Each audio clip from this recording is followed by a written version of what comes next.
ازيكم عاملين ايه؟ يا رب تكونوا كلكم كويسين. فيديو النهارده انا بجد مش محضره له اي حاجه. دايما بيكون معايا النوت بوك بتاعتي وبكون محضره فيها حتى لو بس العناوين اللي انا همشي عليها او عناوين الموضوع يعني. بس الفيديو ده انا بجد مش محضره اي حاجه، بس جه في بالي موضوع عايزه اتكلم معاكم فيه، فقلت افتحي الكاميرا واقعدي وخلينا نسميها قعدة بنات او دردشة بنات. عايزة اقول لكم انه انتوا لو ما بنيتوش الحدود بتاعتكم هتكونوا غصب عنكم ومن غير ما تاخدوا بالكم هتكونوا ماشيين على الباوندرز او حدود الناس اللي حواليكم. يعني ايه؟ يعني انا مثلا شخص ما عنديش حدود في حياتي، ما عنديش اي حاجات او خطوط حمراء بالنسبه لي ان ما ينفعش حد يتعداها. هضطر امشي على حدود الشخص اللي معايا، سواء صاحبتي او زميلتي او اي حاجه. بمعنى ان انا لو انا مثلا بهزر مع صاحبتي بايدي، بضربها مثلا او احنا بنهزر بضربها او بزقها او كده، هي بالتالي لو عندها حدود في حياتها ودي حاجه بتضايقها ودي حاجه من حدودها ان انا ما ينفعش حد يهزر معايا بايده، هتلاقي نفسك مشيتي معاها بحدودها هي. يعني هتقولك لا لو سمحتي انا ما بحبش حد يهزر معايا بالايد، وده حاجه من الحدود بتاعتها. طيب انا مثلا شخص بعد ما مثلا بخلص شغل، مكالمات الشغل ما بتخلصش مع ان انا خلصت مواعيد العمل الرسميه، بكون خلاص مشيت، بيتصلوا مثلا بيا مره واتنين وتلاته واربعه، برد. ليه؟ لان انت كده خلاص انت ما عندكيش حدود. انا في ناس بتحط حد من حدودها ان انا بعد ما اخلص شغل ما حدش يتصل بيا، وممكن تكون ما بتقولهاش دايركت يعني، بس هي خلاص بترسم حد لنفسها ان انا اول ما بخلص شغل هقفل موبايلي، او مثلا مش هقفل موبايلي بس اي مكالمة من مكالمات الشغل مش هرد عليها. مرة التانية التالتة هتلاقي كده خلاص تلقائيا الناس اللي في الشغل مش بيتصلوا مثلا بالبنت دي بعد ما بتخلص شغلها، مع ان انتي لما بتخلصي شغل في نفس الشركة معاها بيرنوا عليكي مرة واتنين وتلاتة، مع ان الحاجة اللي هما عايزين يسألوا عليها دي ممكن يحلوها لوحدهم او ممكن يعرفوا يتصرفوا فيها لوحدهم. فهماني؟ هتلاقي نفسك بيتصلوا بيكي على الفاضية وعلى المليانة، على حاجة مهمة وحاجة مش مهمة، فهتكوني ما عندكيش حدود، فبالتالي ماشية كده، يعني ماشية زي ما الدنيا بتوديكي. وانتي يعني انتي ممكن تكوني عندك حاجات انتي ما بتحبيهاش، فتيجي تقولي مثلا لا انا ما عنديش حدود، انا عمري ما حطيت حدود في حياتي، مع ان انتي لو ركزتي شوية هتلاقي ان انتي لا، انتي في حاجات في حياتك ما بتحبيهاش وما بتخليش حد يتعامل معاكي بيها، هي دي اسمها حدود. انا في وقت من الاوقات عملت حدود لناس حواليا، مع اني انا كنت يعني مش صغيرة، بس ما كنتش عارفة ان دي اسمها حدود. انا كده بحط حد للشخص اللي قدامي ان ما ينفعش يعمل معايا كده. وخلي بالك ان انتي لما بتحطي حدود لنفسك مرة التانية التالتة الشخص اللي قدامك ملتزمش بيها، وساعتها مثلا عملتي مشكلة او اخدتي موقف كبير، محدش حواليك هيلومك. ليه؟ لان وقت ما يجوا يقولوا لك مثلا ليه مثلا اتخانقتي مع فلانه دي والله بتحب جدا وجت وزعلانه ان انتي اخدتي موقف منها مثلا، قلت لهم يا جماعه والله الوضع واحد اتنين تلاته بكل هدوء. انا قلت ان انا مثلا ما بحبش حد يشتمني وسط الهزار. ماشي احنا صحاب وتمام وحبايب، بس مثلا ما تشتمنيش وسط الهزار. انتي قلتي على مره، والله يا جماعه انا قلت لها مره واتنين وتلاته وبالذوق، ولو سمحتي يا فلانه ومعلش، وانا ما بحبش حد ي- يشتمني يعني وسط الهزار. وخلي بالكم انتوا اتكلموا بالاسلوب ده لو حد مثلا عزيز عليكم، يعني لو حد قريب منكم او حد عزيز عليكم اتكلموا معلش يا ريم مثلا انا ما بحبش حد يتعامل معايا بالطريقه دي.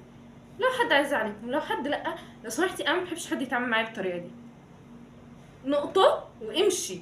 ما تقفيش تجادلي ليه ما بتحبيهاش، طب ده انا بهزر معاكي كده مثلا من زمان. خلاص انا دلوقتي قررت ان انا مش عايزه حد يهزر معايا كده. اول مره، تاني مره، تالت مره، خلاص بعد كده هيبداوا يتعودوا ان مثلا رانيا ما بتحبش حد يهزر معاها، ما بتحبش حد يشتمها وسط الهزار. مثلا رانيا لا، ما ينفعش تكلموا رانيا بعد الشغل لان هي مش هترد عليكم. وخلي بالك ان انت لو ما حطيتيش حدود لنفسك، كل اللي حواليكي هيبداوا يستغلوكي. يعني ايه يستغلوكي؟ ممكن ما يكونش استغلال سيء، بس هيستغلوكي لمصالحهم. وبرضه هرجع اقولك ان ممكن تكون استغلالهم مش وحش، يعني استغلالهم مش هيأذوكي مثلا، فهماني؟ بس مثلا واحدة من صحابك حبت ان هي تخرج فجأة، اوكي، هي عارفة ان لا، صاحبتي دي مثلا انا مش هينفع اتصل بيها واقول لها فجأة كده، لان هي بالنسبة لها لازم اتصل قبلها واقول لها لا عايزين نخرج وكده واظبطها معاها. واحدة تانية مثلا انا مش هينفع اتصل بدي ودي ودي، فانا هتصل بفلانة لان فلانة دي صباح الفل لو في ايدها حاجة هتسيبها وتيجي معايا. فالشخصية اللي سابت كل حاجة في ايديها دي وراحت مع صاحبتها دي اللي ما عندهاش حدود. انا ما ينفعش تيجي فجأة تقولي لي يلا نخرج. ايه يلا نخرج دي؟ مثلا انا مش بتكلم على شخصي انا، بس بتكلم عموما. صاحبتك التانية حطت حد ان لا انا لازم تكلميني قبلها علشان على الاقل ابدا اظبط الحاجات اللي معايا واظبط دنيتي. انا مش قاعده فاضيه، او انا مش قاعده انا ممكن ابقى قاعده مشغوله بس اسيب كل حاجه حواليا واروح مع شخص ده، لا. وده برضو مش بينطبق على مشروع ده مش بينطبق على مشوار طارئ، انه في حاجة ضروري لازم تروحيها، صاحبتك مزنوقة في حاجة لازم تروحي معاه. انا مش بتكلم على الموقف دي، انا بتكلم على الخروجة اللي هو يلا نخرج. لا، نرجع تاني موضوع الحدود. ان انتي مثلا انتي قاعدة في سكن جامعي، وخلي بالكوا ان السكن الجامعي هتبقى بالنسبة لكوا هي الصدمة الاولى، ان انتي هتبداي تتعاملي مع عالم خارجي غير ان انتي بتتعاملي مع اصحابك في الدروس وتروحي البيت تاني. انتي مثلا في سكن جامعي وانتوا بنات مع بعض، وانتوا عارفين او كلنا عارفين ان البنات لما بنكون قاعده مع بعض صباح الفل احنا ممكن فلانه تستخدم الروج بتاعي، اروح احط البرفيوم بتاع مثلا مي، وهكذا. في واحده هتيجي مثلا تقول لا يا جماعه معلش انا مبحبش حد يستخدم حاجتي، ما حدش يستخدم حاجتي. في واحده تانية ممكن تقول يا جماعه لو سمحتوا ما حدش يستخدم حاجتي غير لما يستأذني. دي عندها حدود ودي عندها حدود. انتي هتمشي على حدودهم، هتتكيفي على حدود الناس التانية، في حين ان انتي مثلا لو واحدة فيهم محتاجة حاجة، خدوا تفرشي لهم الميك اب بتاعك او البرفيوم بتاعك كله، لبسك كله، فاهمين؟ فهي انتي مشيتي على حدودهم بس انتي عندكيش حدود، فبقت حياتك انتي سبهلله كده وهيصه، وحياتهم هم منظمه، لان انا عارفه انا ايه الخطوط الحمراء اللي ما ينفعش اللي قدامي يتخطاها. دي حاجه. والموضوع ده بجد يعني عندي ليه مثال كبير قد كده عن واحده من صحابي، وهي لما تشوف الفيديو ده هتعرف نفسها كويس.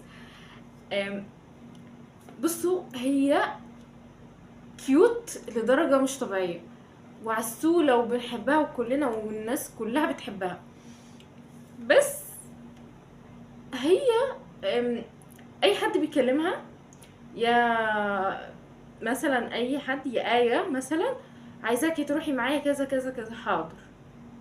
اكون مثلا معاها يا بنتي انتي مش تعبانه؟ انتي مش لسه جايه تشتكي لي ان انتي تعبانه وعايزه تنامي وترتاحي؟ تقولي بس هروح معاها خلاص ومش مشكله، وهاجي لما اجي هبقى انام، وتروح مع ان هي تعبانه.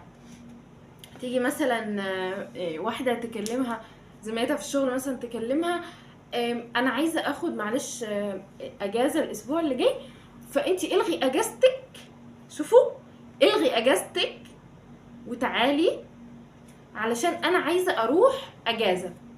طب انتي اما بكون بسألها مثلا طب زميلتك دي اللي عايزاكي تلغي اجازتك عندها حاجة مهمة، تقولي مثلا لا دي عادي عايز تشتري شوية حاجات مثلا، تقولي لها لا. ما تقولي لها لا، ما تقولي لها لا. ليه مش بتختاري نفسك الاول؟ ليه مثلا انا اكون تعبانه ولازم اروح مع واحده من صحابي عشان مثلا مش مش هينفع اقول لها لا؟ ليه مش هينفع اقول لها لا دي؟ ما تقولي لا، قولي لا عادي.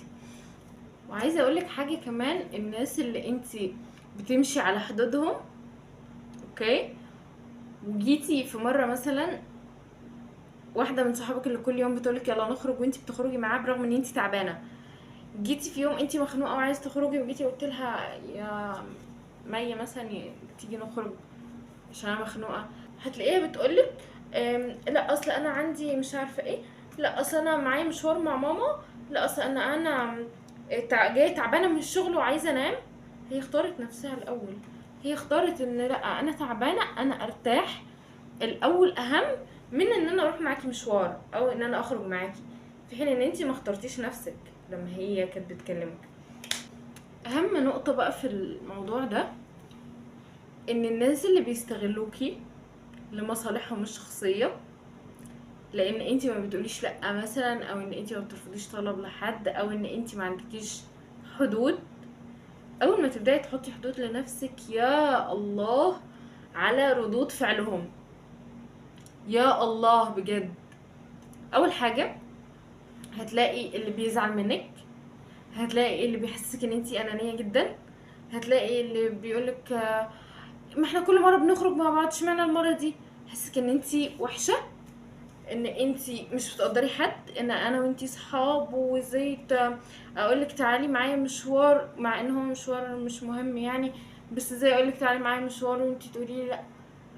بصي، كمية الناس اللي هتطلعك وحشة جدا، وخلي بالك ان انتي مش وحشة، اوكي، انتي مش وحشة، بس هما مقتنعين ان انتي كده مش هفق، مش هفق، بس اللي هو ايه، على الله يعني، اللي هو وقت ما بقول لها يلا يلا.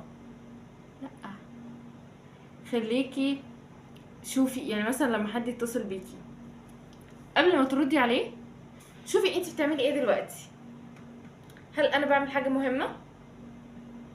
لو بعمل حاجه مهمه ما ترديش، خلصتي اللي انت بتعمليه بعدين ردي او بعدين اتصلي.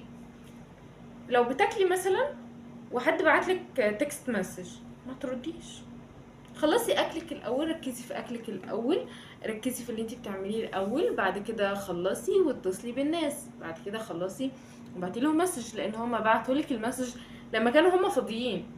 هل انت فاضيه؟ هل الحاجه اللي ممكن صاحبتك تقولها لك في التليفون اهم من مثلا ان انت داخله تنامي وهترتاحي شويه؟ هل اهم من ان انت رايحه تشوفي هدومك عايزه اغسل الحاجات دي وعايزه اوضب دول وعايزه اعمل دول؟ هل دول اهم من حاجتك؟ لا، مفيش حد اهم من الحاجات اللي انت بتعمليها لنفسك واهم من نفسك. فحطي حدودك وخليكي عارفه ان انت الاهم، شخصيتك الاهم، ما تعمليش حاجه انت مش حباها لمجرد ان الناس اللي حواليكي بيحسوكي ان ده عادي، ان عادي ان انا اي وقت اكلمك تقولي لي يلا، فاهمين؟